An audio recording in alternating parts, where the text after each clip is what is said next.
2005 की गर्मियों में सबको बहुत उम्मीदें थीं। 18 सालों से इंग्लैंड एशेज वापस पाने के लिए तरस रहा था। रिकी पोंटिंग की कप्तानी वाली ऑस्ट्रेलियाई टीम एक बड़ी चुनौती थी। हर मैच एक जबरदस्त मुकाबला था जिसमें खिलाड़ियों के हुनर और मजबूत मन की परीक्षा होती थी।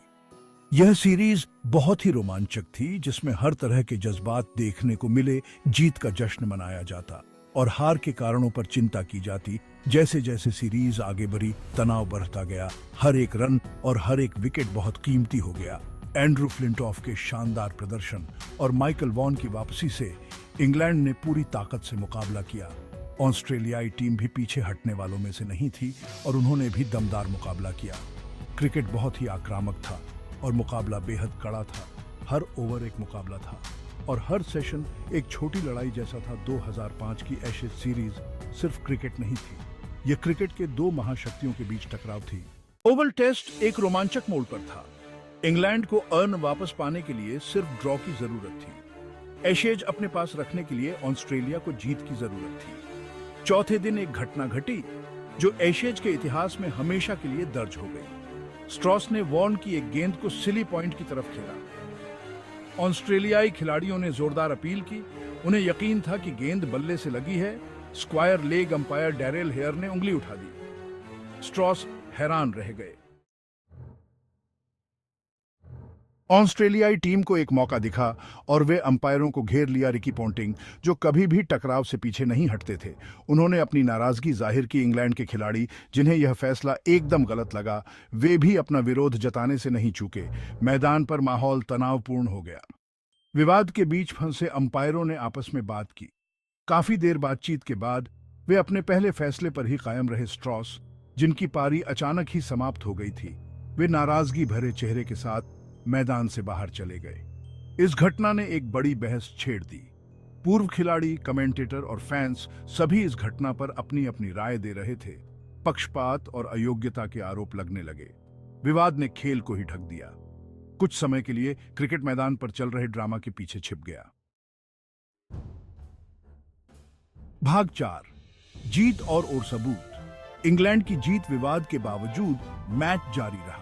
इंग्लैंड ने इस अन्याय के बावजूद हिम्मत से खेलना जारी रखा। एंड्रू फ्लिंटॉफ के शानदार ऑल-राउंड प्रदर्शन से प्रेरित होकर उन्होंने एक कड़ा मुकाबला ड्रॉ करा लिया। सालों बाद एशेज एक बार फिर इंग्लैंड के हाथों में थी। जीत का जश्न बड़े ही धूमधाम से मनाया गया। सबके चेहरों पर राहत थी। तमाम मुश्किलों को पार कर मिली। ये जीत और भी मीठी थी। स्ट्रॉस का विवादास्पद आउट होना हालांकि चर्चा का विषय बना रहा, लेकिन क्रिकेट के इतिहास में यह एक छोटी सी घटना बनकर रह गई। 2005 की एशेज सीरीज ने पूरे देश का ध्यान अपनी ओर खींचा था। यह गर्मी अविस्मरणीय पलों, वीरतापूर्ण प्रदर्शनों और रोमांचक अंत वाली थी। भाग 5, टेक्नोलॉजी की एंट्री। डीआरएस का आगमन, स्ट्रॉस के आउट होने के विवाद के दूरगामी परिणाम हुए। इसने क्रिकेट जैसे नाजुक खेल में मानवीय निर्णय की सीमाओं को उजागर किया। अंपायरिंग की गलतियों को सुधारने के लिए काफी दबाव में रहे अंतरराष्ट्रीय क्रिकेट परिषद ने तकनीकी समाधान खोजना शुरू किया। इसके कारण 2008 में डिसीजन रिव्यू सिस्टम की शुरुआत हुई। डीआरएस एक ऐसा सिस्टम है जिसके जरिए खिलाड़ी अंपायर के फैसले को चुनौती दे सकते हैं। वर्टिकल बार यह खेल का एक अहम हिस्सा बन गया है। इसने गलत फैसलों की संख्या को कम किया है और न्याय को बढ़ावा दिया है। कई मायनों में 2005 की एशेज सीरीज ने इस तकनीकी क्रांति में महत्वपूर्ण भूमिका निभाई। इसने सबसे नाटकीय तरीके से यह दिखाया कि फैसला लेने के लिए एक मजबूत प्रणाली की जरूरत है।